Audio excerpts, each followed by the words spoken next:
Computation of income from salaries के इस भाग में हम कंपनसेशन क्षतिपूर्ति के संबंध में आयकर अधिनियम के प्रावधानों का अध्ययन करेंगे। कर्मचारी को अपने नियोक्ता से किसी भी नाम से कोई राशि क्षतिपूर्ति के रूप में मिलती है तो ऐसी प्राप्त संपूर्ण राशि वेतन शीर्षक में की आय मानी जाती है और पूर्णतः कर योग्य होती है। यानी कर्मचारी को क्षतिपूर्ति के रूप में अपने नियोक्ता से कोई भी राशि मिलती है किसी भी नाम से, तो वह संपूर्ण राशि वेतन शीर्षक की आय में शामिल की जाती है और कर योग्य होती है। किंतु कुछ दशाएं ऐसी हैं जिनमें यह क्षतिपूर्ति की राशि एक निश्चित सीमा तक कर मुक्त होती है और शेष राशि कर योग्य होती है। तो ऐसी कौन सी स्थिति है? जब श्रमिकों की संख्या में कमी करने के कारण क्षतिपूर्ति मिल रही है, श्रमिकों की संख्या में कमी की करने के कारण, छटनी करने के कारण अगर क्षतिपूर्ति मिलती है, या नियोक्ता के उद्योग बंद होने के कारण श्रमिकों सेवा से हटाए जाने के परिणाम स्वरूप अगर क्षतिपूर्ति प्राप्त होती है, तो वह क्षतिपूर्ति ऐसी स्थिति में श्रमिकों की संख्या में कमी, छटनी या उद्योग बंद होने के कारण हटाए जाने की स्थिति में प्राप्त होती है। तो तीन सीमाएं दी, उनमें सबसे न्यूनतम राशि होगी वो कर मुक्त होगी, जिसमें पहली सीमा है क्षतिपूर्ति की वास्तविक प्राप्त राशि। क्षतिपूर्ति की जितनी राशि दी गई है वो एक लिमिट के रूप में रहेगी। दूसरी, औद्योगिक विवाद अधिनियम 1947 की धारा 25F(b) के अनुसार गणना की गई राशि। और तीसरी, मैक्सिमम 5 लाख रुपए, यानी अधिकतम राशि कितनी होगी? 5 लाख रुपए तक होगी। तो वास्तविक क्षतिपूर्ति की वास्तविक प्राप्त राशि, औद्योगिक विवाद अधिनियम के अनुसार गणना की गई राशि और अधिकतम 5 लाख रुपए। अब देखिए, ये जो औद्योगिक विवाद अधिनियम है, इनके की धारा 1947 की धारा 25F(b) के अनुसार गणना करने के लिए इसमें छटनी पर श्रमिक को सेवा मुक्त करने पर सेवा के प्रत्येक वर्ष के लिए 15 दिन का औसत वेतन क्षतिपूर्ति के रूप में दिया जाता है। यानी कि सेवा के प्रत्येक वर्ष के लिए 15 दिन का औसत वेतन क्षतिपूर्ति के रूप में दिया जाता है। सेवा के वर्षों की गणना करने के लिए 6 माह से अधिक की अवधि को पूर्ण वर्ष मान लिया जाता है और 6 माह तक की अवधि को छोड़ दिया जाता है। यानी 6 महीने से किसी कर्मचारी ने मान लिया तब तक 20 साल और 8 महीने की सेवा की है तो उसको 21 मान लेंगे, 21 वर्ष मान लेंगे। अगर किसी कर्मचारी ने 20 वर्ष से 4 महीने की सेवा की है तो फिर ऐसी स्थिति में 20 वर्ष मानेंगे, यानी 6 महीने से अधिक अवधि को वर्ष मानेंगे और 6 महीने से कम अवधि को छोड़ देंगे, पूर्ण वर्ष तभी उन्हीं को मानेंगे। और प्रत्येक वर्ष के लिए 15 दिन का औसत वेतन। अब चूंकि प्रत्येक पूर्ण वर्ष के लिए 15 दिन का औसत वेतन लेना है और औसत वेतन की गणना करने के लिए छटनी होने वाले माह के तुरंत पूर्व के 3 कैलेंडर माह, यानी 3 कैलेंडर माह, उस माह छटनी वाले माह से तुरंत पूर्व के 3 कैलेंडर माह के कुल वेतन में कैलेंडर दिनों का भाग देकर ज्ञात किया जाएगा। औसत कैसे निकालेंगे? छटनी से तुरंत पहले की थी, मान लीजिए किसी कर्मचारी की दिसंबर महीने में छटनी होती है तो नवंबर, अक्टूबर और सितंबर 3 महीने का वेतन लेंगे। 3 महीने के वेतन में जो जिस महीने में जितने दिन हैं उन दिनों की संख्या का भाग देके ज्ञात करेंगे, न कि 3 महीने का वेतन ले रहे हैं तो 3 का भाग नहीं देंगे, उसके दिनों का भाग देंगे और इस प्रकार वेतन निकालेंगे। यदि कर्मचारी को साप्ताहिक वेतन मिलता है तो तुरंत पूर्व के 4 सप्ताह का औसत वेतन लिया जाएगा। किंतु यदि कर्मचारी को दैनिक वेतन मिलता है तो तुरंत पूर्व के 12 दिनों के वेतन का औसत लिया जाएगा। यानी कि सामान्य यदि वेतन प्रतिमाह मिलता है तो छटनी से तुरंत पूर्व के 3 कैलेंडर माह का वेतन लेंगे और उसमें दिनों की संख्या का, कैलेंडर दिनों की संख्या का भाग देंगे। कर्मचारी को साप्ताहिक वेतन मिलता है तो 4 सप्ताह का औसत लेंगे। कर्मचारी को दैनिक वेतन मिलता है तो तुरंत पूर्व के 12 दिनों का औसत वेतन लिया जाएगा। तो ये तो औसत की गणना हो गई।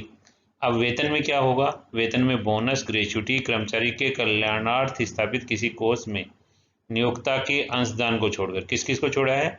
वेतन में बोनस को छोड़ दिया, बोनस शामिल नहीं करेंगे, ग्रेच्युटी शामिल नहीं करेंगे, कर्मचारी के कल्याणार्थ स्थापित किसी कोष में नियोक्ता के अंशदान को भी छोड़ देंगे। छोड़कर बाकी सभी नगद और सुविधा के रूप में मिले पारिश्रमिक को सम्मिलित किया जाता है। यानी बाकी सारी नगद और सुविधा शामिल की जाएंगी। सुविधाओं का मूल्य उनके उचित बाजार मूल्य के बराबर लिया जाएगा, न कि कर योग्य राशि। मतलब कर योग्य राशि है वो नहीं ली जाएगी, उनका उचित बाजार मूल्य लिया जाएगा। इसी प्रकार भत्तों की भी सकल राशि ली जाएगी, न कि कर योग्य राशि, वो भी सकल राशि ली जाएगी। अब इसमें एक महत्वपूर्ण बात यह भी है कि छंटनी से प्राप्त क्षतिपूर्ति की राशि निम्न कर्मचारियों के लिए, जो कुछ कर्मचारी हैं जिनके लिए कर मुक्त नहीं होती है, यानी कि पूर्ण राशि प्राप्त राशि पूर्णतया कर योग्य होती है। जैसे जो मुख्यतः प्रबंधक या प्रशासक के रूप में नियुक्त है, यानी प्रबंधक को या प्रशासक को छंटनी पर क्षतिपूर्ति प्राप्त होती है तो वो उसके लिए पूर्णतया कर योग्य होगी। जो अधीक्षक के रूप में नियुक्त है, यानी सुपरवाइजर है, और प्रतिमाह वेतन 10,000 रुपये से अधिक प्राप्त करता है तो उसको भी छंटनी पर जो क्षतिपूर्ति प्राप्त होती है वो कर योग्य होगी।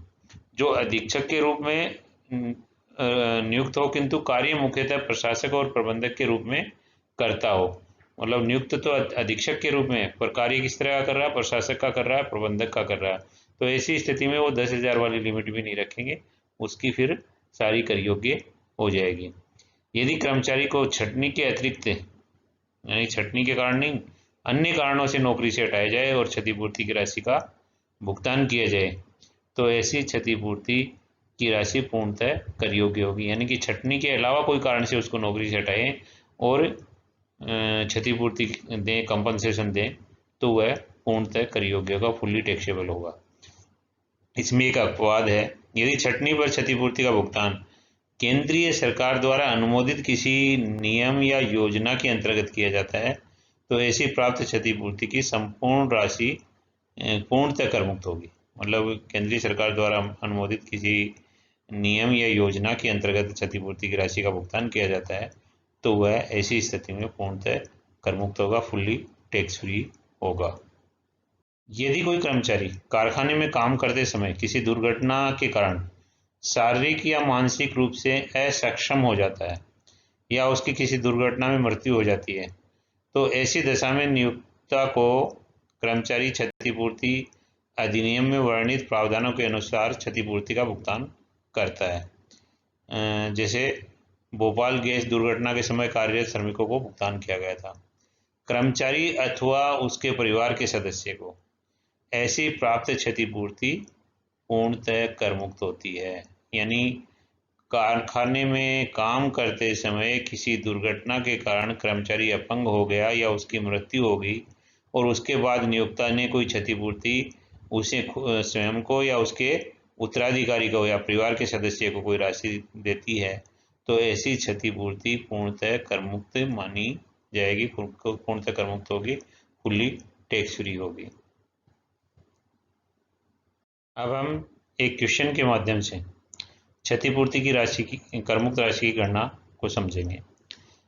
प्रस्तुत क्वेश्चन में घनश्याम किसी कंपनी में राजस्थान हैंडलूम में क्लर्क के रूप में अपॉइंट हुआ कब? 1 मई 2007 को। छंटनी के कारण, रिट्रेंचमेंट के कारण उसकी सर्विसेज को टर्मिनेट कर दिया गया कब? 15 जून 2019 को, और वह 18,000 का कंपनसेशन उसको दिया गया, 18,000 रुपये वह दिया गया। उसकी सैलरी 2300 रुपये थी 1 अप्रैल 19 से, पर किंतु उससे पहले 2,000 रुपये मंथली सैलरी मिलती थी उसको। तो एग्जेम्प्टेड अमाउंट कैलकुलेशन के लिए अपन देखेंगे तो देखिए 1 मई 2007 को ये अपॉइंट हुआ था और 15 जून 19 को इसकी छंटनी कर दी गई। तो 2007 से लेके 2019 तक कितने साल हो गए? 12 साल हो गए। 7 से 8, 9, 10, 11, 12, 13, 14, 15, 16, 17, 18 और 19, कुल 12 साल पूरे हो गए। अब मई का महीना और जून का, तो 1 महीना मई का और ऊपर हो गया, प्लस 15 दिन जून का, तो 12 वर्ष 1 माह 15 दिन काम किया उसने। तो अब सेवा अवधि, पूर्ण सेवा के वर्ष मानने गणना करने के लिए अपन ने ये पढ़ा था नियम में कि 6 महीने से अधिक अवधि को पूर्ण वर्ष मान लेंगे और 6 महीने से कम अवधि है तो छोड़ देंगे।